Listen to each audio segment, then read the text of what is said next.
Muchas gracias para los que se conectaron. Bienvenidos. Y en la charla de hoy vamos a hablar sobre el ultrasonido de la rodilla. El objetivo va a estar encaminado a hacer una visualización práctica una revisión práctica de la anatomía, las indicaciones, desde luego, para realizar este estudio, y los hallazgos ultrasonográficos de las patologías más comunes. Y quiero hacer unos breves comentarios antes de iniciar la charla. Recordar que el ultrasonido, si bien es una herramienta ya ampliamente reconocida por la facilidad de demostrar la patología tanto en los músculos como en la región de los tendones, ligamentos, cartílagos, bursas, etc. En la rodilla sí hay que hacer un énfasis. El ultrasonido no es capaz de visualizar de forma correcta los ligamentos cruzados anteriores ni los posteriores. Aunque, si bien es cierto que podemos identificar parte de los ligamentos cruzados posteriores, no los vamos a ver totalmente, sino más bien vamos a ver solamente una pequeña fracción del mismo. Así como los cartílagos de la región tibial. Si bien ahora el ultrasonido se ha puesto de moda para ver las lesiones de los meniscos, es importante hacer énfasis que el ultrasonido solamente puede ver la parte superficial de los meniscos, que es una parte muy pequeña, y la parte profunda, que es el cuerpo en sí del menisco, no puede ser identificado por el ultrasonido. Así que vamos a hablar parcialmente de las lesiones meniscales, solamente de la región superficial. Bien, una vez aclarado esto, como toda región articular debe ser estudiado tanto en el receso anterior como lateral, medial y posterior. Y sí que podemos ver muy bien los ligamentos y los tendones en estas regiones. Aquí les presento una lámina de cómo podemos posicionar, o cómo debemos más bien posicionar al paciente en decúbito con una flexión de 30 a 45 grados, para poder identificar las regiones del receso suprapatelar e infrapatelar. Y aquí les dejo una lámina para que vean cuáles son las regiones susceptibles de ser estudiadas en esta posición. Bien, aquí vamos a encontrar dos tendones poderosos que le dan la estabilidad a la rodilla, sobre todo en la función de subir y bajar escaleras. Vean ustedes al tendón cuádriceps y al tendón patelar. Bien, el tendón cuádriceps podemos identificar tres capas claramente por ecografía. La capa más superficial, compuesta por el recto femoral, una capa media por el vasto medio y lateral, dependiendo de qué lado lo estén viendo, si ya sea por la parte lateral o cara medial. Y en la parte más profunda, el vasto intermedio. Y lo podemos identificar en longitudinal y transversal. Como todo tendón, va a sufrir todos los cambios inflamatorios y degenerativos y desgarros o microdesgarros que pueda ser susceptible de padecer.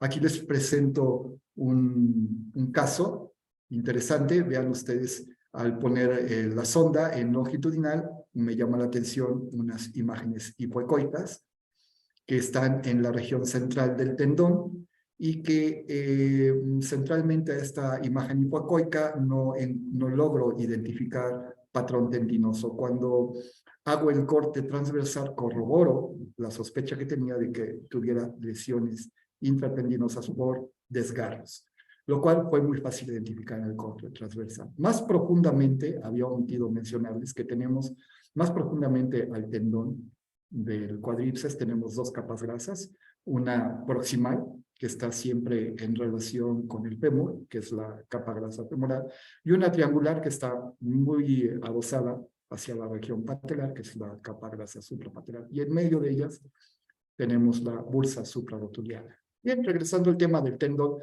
pues como les había mencionado, como todo tendón susceptible de tener lesiones, vean aquí otro ejemplo donde tenemos un ángulo, un eje anteroposterior muy aumentado de tamaño, con pérdida del patrón fibrilar, y con algunas zonas hipoecoicas dentro de las fibras tendinosas, que nos habla de una separación de las fibras por sufrimiento de este tendón, probablemente en una flexión y elongación forzada. Y hacia las regiones de las inserciones tendinosas podemos encontrar zonas hipoecoicas mal definidas, con también mala definición del tendón hacia la inserción del receso óseo, que también nos habla de las entesopatías. Bueno, pues tanto el tendón del cuádriceps como el tendón patelar vamos a encontrar básicamente los mismos cambios patológicos. Aquí tenemos al tendón patelar en su inserción proximal con la patela y en su inserción distal con la rótula, con la tibia. Y pueden ustedes identificar el patrón fibrilar normal, bien definido, tenso, adecuado, ecogénico.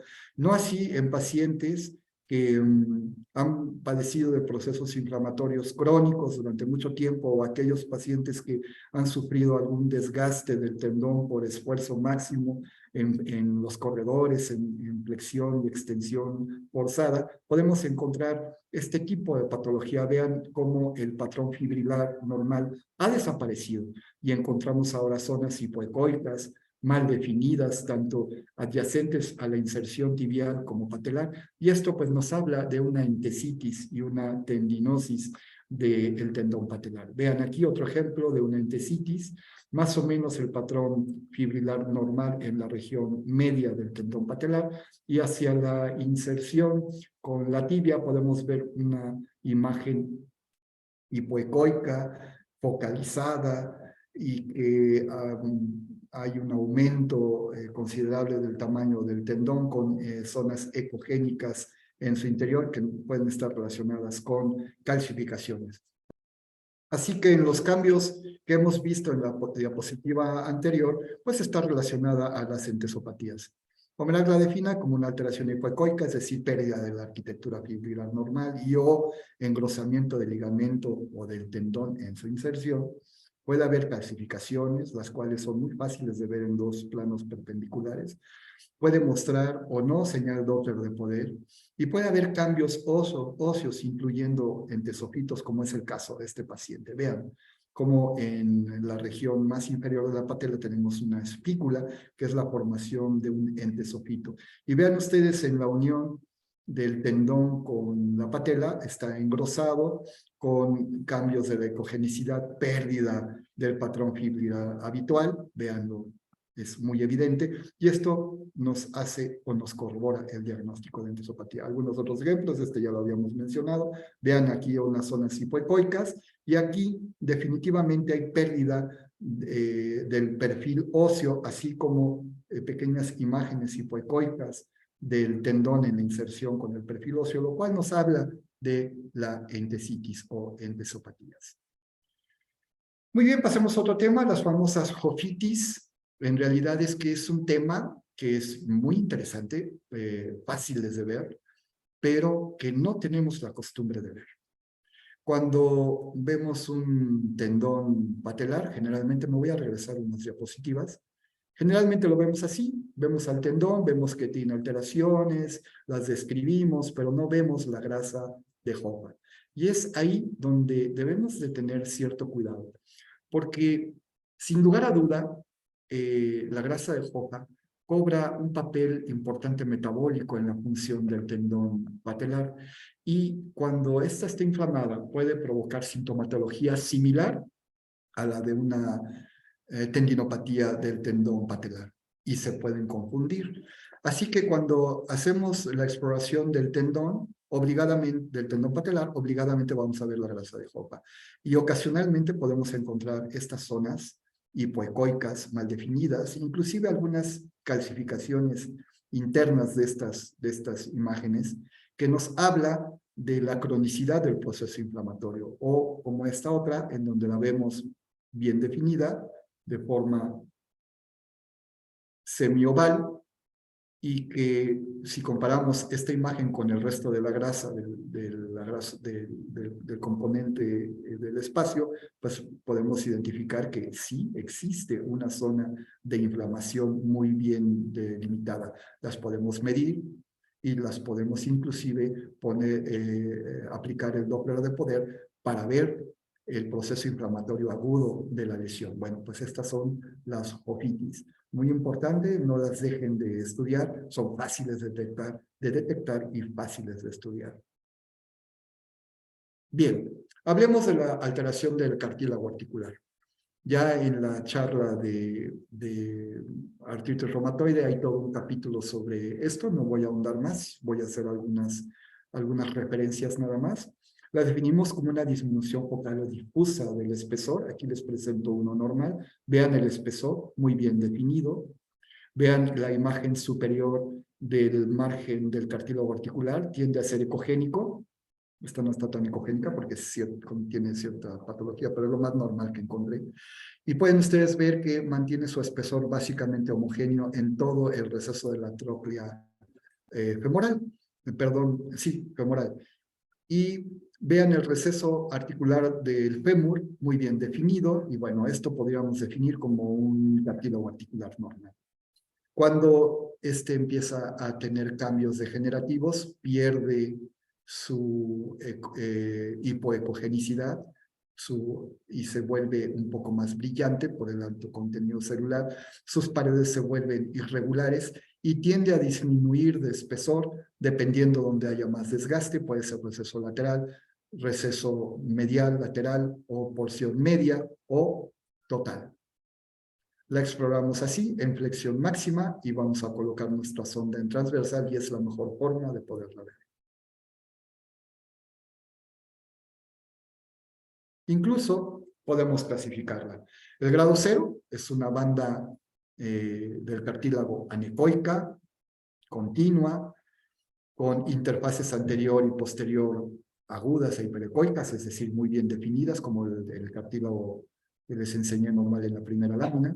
El grado 1, hay una leve pérdida de la agudeza de las interfaces del cartílago y o ecogenicidad aumentada del cartílago, era lo que les mencionaba en la lámina anterior, pierde esa hipoecogenicidad y se vuelve más ecogénica por el alto contenido celular. En el grado 2A hay cambios moderados. Además de estos que ya están descritos, vamos a encontrar adelgazamiento del grosor, del espesor del cartílago, menor al 50%, como lo estamos viendo aquí comparado contra este, pero que no alcanza el 100%. Entonces vean ustedes cómo lo podemos comparar. Esto sería el espesor normal, aquí baja por lo menos al 50% del espesor, y a esto le podríamos decir que es una degeneración del cartílago articular en grado 2A. Veamos el grado 2B, hay un adelgazamiento local mayor del 50%, pero menor del 100%. Y aquí lo tienen. Vean, aquí hay un 50%, aquí más del 50%, pero menor del 100%, y a esto le llamamos un grado 2 en el proceso degenerativo del cartílago articular. Y el grado 3, cuando francamente se pierde el grosor del espesor del cartílago articular. Bien, hablemos de los ligamentos que encontramos en el receso medial. Es relativamente fácil de explorar. Aquí está la posición, la cara medial de la rodilla. Vamos a colocar nuestra sonda así, en esta posición, en longitudinal, y nos vamos a encontrar con esta imagen. Muy fácil de localizar. No así el receso lateral, que es un poquito más complicado. Pero veamos, en el receso medial tenemos el ligamento colateral medial, que está conformado por dos capas, una capa superficial que es más ecogénica, que es la que estamos viendo aquí, en punta de la flecha, y una más profunda que es hipoecoica. La más profunda está compuesta por ligamentos del menisco femoral y del menisco tibial. Aquí sería el receso tibial y el receso femoral. El que generalmente se afecta es el receso femoral. Es corto, mide aproximadamente entre 6 y 8 milímetros de longitud, es bastante corto y es aquí donde encontramos frecuentemente alteración. No así en la inserción de la porción tibial, la cual puede abarcar hasta 6 centímetros de longitud y tiene estrecha relación con la pata de ganso o la pesancerina, que la vamos a ver más adelante. Vean ustedes dos imágenes que quise poner en espejo de cómo se explora el receso medial. ya lo habíamos comentado, y el receso lateral. Este es un poquito más complicado de realizar porque si bien consideramos que aquí vamos a encontrar el ligamento colateral medial, seguramente del otro lado vamos a encontrar el ligamento colateral lateral y no, eso es un error. Si nosotros buscamos el ligamento colateral lateral en esta región, estamos destinados al fracaso. Recordar que el ligamento colateral medial se inserta en la cabeza del peroné y corre oblicuamente y ligeramente anterior hacia el cóndilo femoral. Así que tenemos que echarnos más para atrás, más profundamente hacia la región posterior, tocar con nuestra mano la cabeza del peroné y ahí colocar nuestra sonda en longitudinal ligeramente oblicuada hacia anterior. Y ahí vamos a encontrar esta imagen, nuestras referencias óseas, la cabeza del peroné, el fémur, aquí tenemos el menisco y aquí tenemos nuestro ligamento colateral lateral.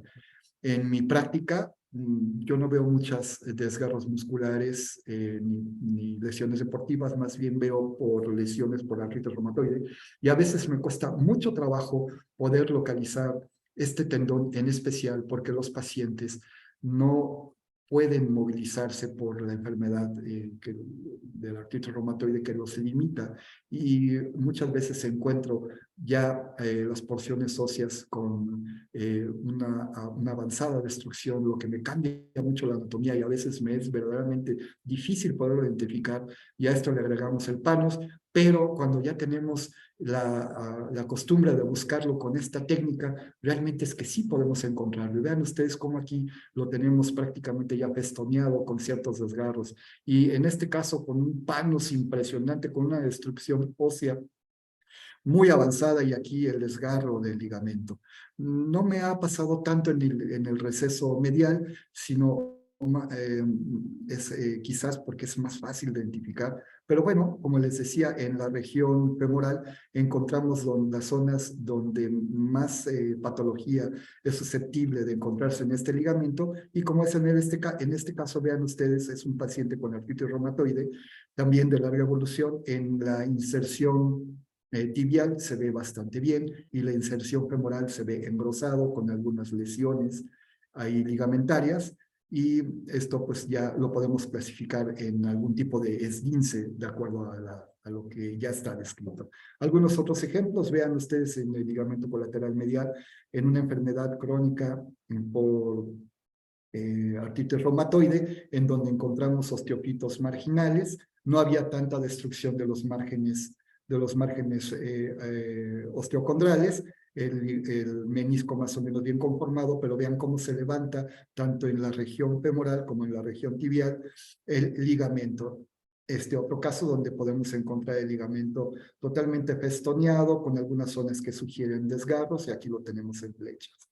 Y aquí nuevamente podemos identificar como la zona femoral es la que generalmente encontramos con mayor afección y vean la región tibial un poquito más conservada. Sin embargo, en este paciente ya había cierta destrucción del tejido óseo con migración del tejido sinovial. Sin embargo, vean ustedes el ligamento muy fácil de observar por ecografía. La cintilla iliotibial también es muy fácil de identificar, es muy superficial. Recordar que se inserta en el tubérculo de Yerdi, en la tibia, y que tiene cierta angulación profunda o cierta excavación que es medianamente profunda, y que en esta región de la inserción vamos a encontrar cierto efecto de anisotropía. Hay que tener mucho cuidado y no confundirlo con algún tipo de esguince porque no lo es. Este tendón se recorre prácticamente hasta la cadera y lo que quizás más importe es hacia el cóndilo femoral, está muy cercano, hay prácticamente fácil de hacer contacto y en pacientes que tienen lesiones deportivas por correr o por hacer flexión y extensión forzada, aquí puede haber formación de una pseudobursa que puede causar dolor por la fricción de este tendón con el hueso. Y un poquito más hacia distal encontramos la fosa poplitea y en la fosa poplitea podemos encontrar el tendón popliteo. Dos casos con artritis reumatoide muy severa. Vean nuevamente la destrucción del tejido óseo.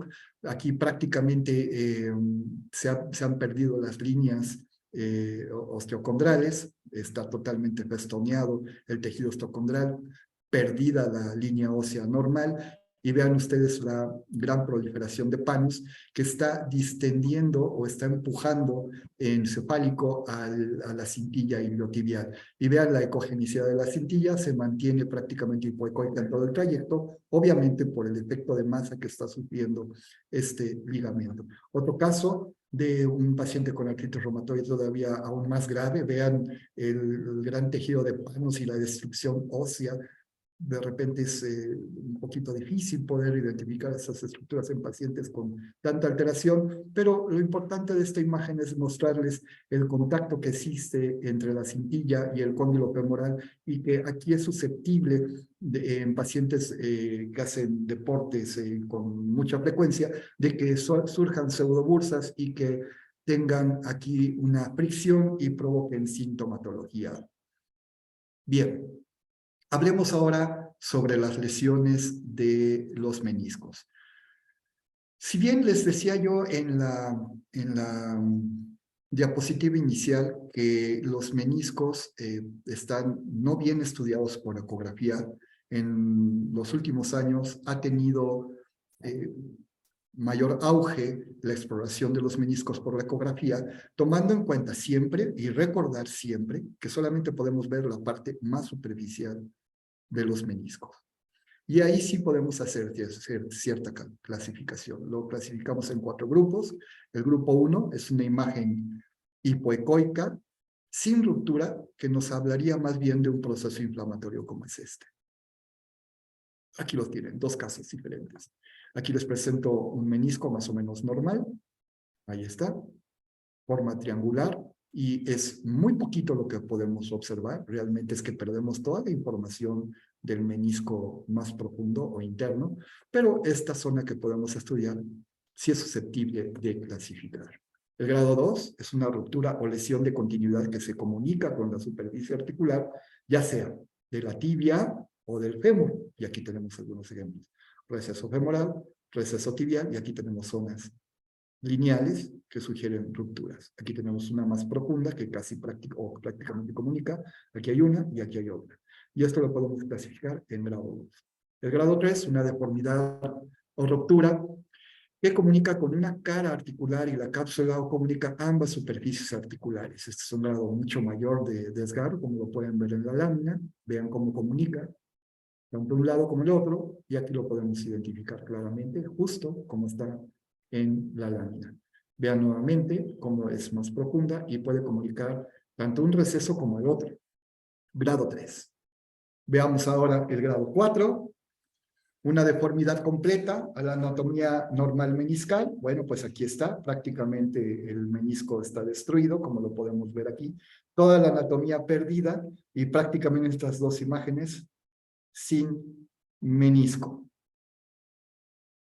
Recordar que hay algunas alteraciones meniscales que si bien nos pueden recordar que se pueden asociar a desgarros meniscales como son los quistes parameniscales que pueden estar a un lado del menisco o intrameniscales y que nos recuerdan que se pueden asociar a los desgarros del menisco más profundo, así como las extrusiones de los meniscos que pueden estar también fundamentadas por una enfermedad degenerativa ósea, no nada más una ruptura, como son estos 2 casos que les estoy presentando. Sin embargo, se ha observado que también se puede asociar a desgarros de meniscos más profundos. Si lo aplicamos el Doppler de poder, pues podemos identificar el proceso inflamatorio agudo que está sufriendo el cuerpo meniscal. Hablemos ahora sobre la valoración de las bursas. Y es un tema que me gusta mucho hablar porque fácilmente nos podemos confundir con otras patologías o podemos confundirnos inclusive con quistes, con jofitis o con bursas. Así que es importante conocer la anatomía y la localización de estas bursas. Bueno, tenemos unas 6 bursas susceptibles de ser bien estudiadas. La más superficial es la patelar superficial. En el tendón patelar, en la región distal, tenemos 2 bursas, una superficial y una profunda. Y en la región medial tenemos la de la P. sancerina y en la región posterior tenemos la bursa gastrocnemio semimembranosa, y suprapatelar vamos a tener la bursa suprapatelar. En mi práctica personal, y quizás por la patología que yo veo en mis pacientes, que son enfermedades crónico-degenerativas, las que más veo son la bursa del gastrocnemio semimembranosa y la bursa suprarrotuliana con extensión a los recesos laterales. Menos he visto la bursa prepatelar y las bursas superficiales y profundas del tendón patelar. Veamos algunos ejemplos. Sin duda alguna, cuando ustedes vean estas imágenes por arriba de la patela o por arriba del tendón patelar en su porción distal, esto es patológico. En términos normales, estas dos patelas no deben de verse. Recordar que la bursa suprarrotuliana siempre está, como su nombre lo dice, arriba de la patela y entre la grasa prepatelar y la grasa femoral. Y ahí vamos a encontrar nuestra bursa suprarrotuliana.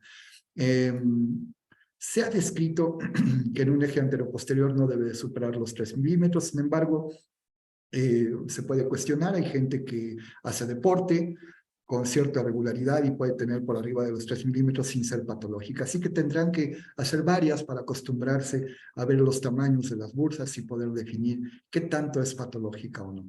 Recordar que la bursa interna del tendón patelar distal es una bursa pequeña que siempre va a tener líquido y siempre la vamos a encontrar así. Cuando está, volvemos al mismo ejemplo de la suprarrotuliana, se ha descrito por ahí unos 2 milímetros, pero pues también hay que estarlo haciendo con frecuencia para acostumbrarse y poder definir qué tanto es una bursa normal y qué tanto es patológica. Vamos a ver algunos ejemplos, y esto es a lo que me refiero. Cuando tenemos lesiones meniscales, podemos tener quistes parameniscales, y que podemos confundir fácilmente con la bursa profunda del patelar, pero recordar que la bursa profunda patelar siempre está en la región distal de la patela, es decir, entre la parte posterior del tendón patelar y cercana al receso óseo de la tibia, y ahí es donde vamos a encontrar la bursa profunda patelar. Cuando tenemos estas imágenes pueden estar asociadas a jofitis o a quistes que son secundarios a los desgarros meniscales, como es en este caso. Y aquí, nuevamente, esta lámina para recordar la situación anatómica de las bursas, y lo que les decía en la lámina anterior, una vez que tenemos ubicadas las bursas, es fácil identificar la patología y no confundirse. Algunos otros ejemplos. Aquí están. Vean ustedes, lesiones parameniscales, alteraciones de los meniscos, y provocan estos quistes complejos que se pueden ir inclusive a la región más superficial de la patela, pero sin ser tampoco necesariamente una bursa patelar, y es ahí la importancia de conocer la localización de estas bursas para no caer o incurrir en equivocaciones diagnósticas. Nuevamente, aquí tenemos nuestro quiste secundario a un desgarro meniscal, quistes complejos que pudieran parecer que son bursas prepatelar, y no lo es, son quistes parameniscales. Aquí están, la bursa de la patela estaría por aquí, y vean ustedes, esta está más abajo, y fácilmente las podemos confundir, de ahí de la importancia de conocer estas bursas. Veamos algunos ejemplos de la bursa suprarrotuliana. Les había comentado, unos 3 milímetros, pero hay que estar haciendo para poder acostumbrarse. Y vean, aquí hay una buena imagen, tanto en rayos X como de la bursa suprarrotuliana, de lo que es normal y de lo que es patológico. Aquí tenemos los dos cortes, transversal y longitudinal. Y vean, aquí hay una distensión importante de la bursa, que además en su interior tiene cierta ecogenicidad por proliferación sinovial, y esto es absolutamente anormal. Cuando tomamos la placa encontramos esta bursa muy bien definida, ya sabemos la localización, tanto en la resonancia como en la placa, como en el ultrasonido, no hay pierde, la vamos a encontrar cuando conocemos la ubicación de estas bolsas. Vean la inserción del tendón del cuádriceps hacia lo largo con sus 3 vainas, con sus 3 capas, y vean ustedes comparativamente el tendón patelar, donde encontraríamos la bursa distal del tendón patelar superficial y profunda, prácticamente normales. No así en la bursa suprarrotuliana, la cual es muy fácil de identificar cuando ya la tenemos bien vista en cualquier método de imagen. Cuando estas colecciones se sobrelimitan, se vuelven extensas, podemos ver inclusive que se extienden al receso lateral y al receso medial, como es en este corte que estamos viendo en barrido extendido. Podemos ver cómo se extiende en esta imagen, en un barrido extendido, todo el receso lateral ocupado por esta bursa con alto contenido celular por la proliferación sinovial. Y vean aquí los límites de la colección muy bien definidos, y estas colecciones, cuando son líquidas, como en este caso, las podemos puncionar. Vean ustedes en un barrido extendido, en un corte transversal, longitudinal, una imagen compuesta. Aquí tenemos otro corte. Vean, podemos picarlas, podemos vaciarlas, y una vez que ya están vacías, podemos aplicar dentro de la bursa medicamento para que se desinflame y no vuelva a llenarse. Esta bursa fue secundaria a desgarro grado 4 de los meniscos. La bursa prepatelar se ha descrito que es la más común, la más fácil. En mi práctica es la que menos veo. Será porque mis pacientes son más crónico-degenerativos que deportistas, pero esta es la que menos veo. Sin embargo, cuando las logro ver, pues siempre tomo la fotografía y la comparo con la radiografía cuando se puede, cuando la tengo, y obviamente la ecografía. Aquí puedo ver el engrosamiento de la piel, del tejido celular subcutáneo, la bursa muy distendida, en términos normales no se debe de ver, y por debajo cómo va corriendo el tendón patelar.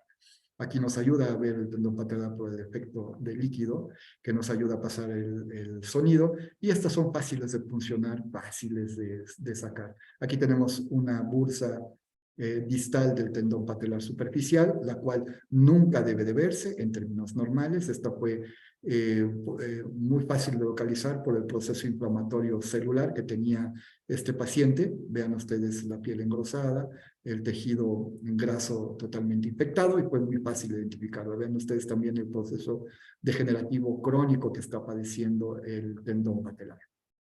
Y nuevamente volvemos a estas masas que nos pueden confundir, sobre todo cuando son de alto contenido celular y que fácilmente podemos decir que es una lesión tumoral, cuando en realidad son lesiones quísticas complejas por desgarros meniscales que pueden tomar estas imágenes y que ya sabemos que se pueden asociar a los desgarros de los meniscos y que no nos debemos de confundir. Pero ocasionalmente estos quistes parameniscales pueden abrir hacia los ligamentos, como es en este caso el ligamento medial y colateral medial, y al recordar que el ligamento colateral medial hacia su región tibial se puede extender hasta 6 centímetros y estar en contacto extremo o un contacto muy, muy cerrado con la pesancerina. Y como pueden ustedes ver aquí, la pesancerina se vio afectada por la ruptura de este quiste.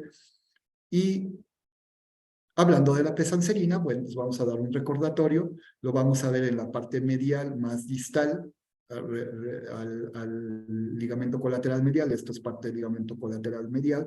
Y cuando tenemos esta imagen oval, anecoica, se trata de la arteria genicular media, y cuando la tenemos ahí presente sabemos que estamos ya en la pata de ganso. Y cercana a la arteria genicular también tenemos el nervio genicular por ahí. Bien, pues ahí se inserta el sartorio, recto interno y semitendinoso. Y aquí tenemos nuestras bursas de la pata de ganso, y también son susceptibles de ser estudiadas. Bien, en la región posterior vamos a poner a nuestro paciente boca abajo y nos vamos a ir directo al hueco popliteo, y ahí vamos a identificar dos estructuras que nos interesan para poder identificar la bursa gastrocnemio semimembranosa. Aquí en el círculo amarillo tenemos al tendón semimembranoso, y en la línea roja a la cabeza del gastrocnemio. Y en medio, infaliblemente, vamos a encontrar la bursa gastrocnemia semimembranosa. Lleva el nombre por estar en medio de estas dos estructuras y siempre comunica a la cavidad articular. Algunas veces estas bursas se llenan y cuando se llenan mucho, así las podemos observar en forma de un semihongo y siempre comunicando a la articulación en imágenes por resonancia fáciles de ver también. Estas bursas son muy superficiales, fáciles de alcanzar por punción, como lo están viendo en esta aguja. Se pueden extraer totalmente la bursa y después de extraer todo el líquido de la bursa podemos colocar medicamento para que desinflame y no vuelva a llenarse. Algunos otros casos, aquí tenemos la cabeza del gastrocnemio, aquí tenemos el tendón semimembranoso, la bursa en condiciones normales donde debe de comunicar, y en este caso encontramos un quiste de Baker con alto contenido celular, y en pacientes con artritis reumatoide estos quistes de Baker suelen asociarse a desgarros de los gastrocnemios, como fue en este caso. Es una paciente con 40 años de artritis reumatoide maltratada, ya una paciente adulto mayor, y cuando le estoy haciendo el ultrasonido veo esta imagen que me recuerda un hematoma complejo. Me voy a revisar los gastrocnemios y veo que no hay ausencia de la cabeza y del cuerpo del gastrocnemio medial, y aquí lo tenemos en una tomografía.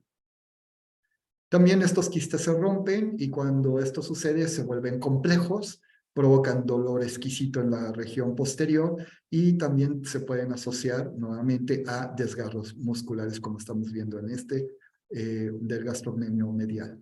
Y algunas veces también podemos confundir estos quistes con procesos inflamatorios secundarios a procedimientos o simplemente infecciones que sufre el paciente y nos los manda para hacer la revisión ecográfica, y a veces encontramos estas imágenes que vienen infecciones desde la piel y que hacen estas colecciones y que, bueno, obviamente hay que diagnosticarlas bien para que haya un tratamiento adecuado, pero a veces encontramos también estas lesiones concomitantemente con estas otras. Este es un paciente que tenía un quiste de Baker, pero aparte de que tenía un quiste de Baker, tenía un lipoma. Bien, quisiera concluir diciéndoles que la ecografía es una herramienta sumamente útil para la exploración de la rodilla. Indudablemente es una herramienta que se debe de utilizar como primera elección para ver alteraciones ligamentarias, tanto de la región medial como lateral, supra e infrapatelar. Y aunque nos quedamos un poquito cortos en la exploración de los meniscos, aún así podemos clasificar las lesiones superficiales.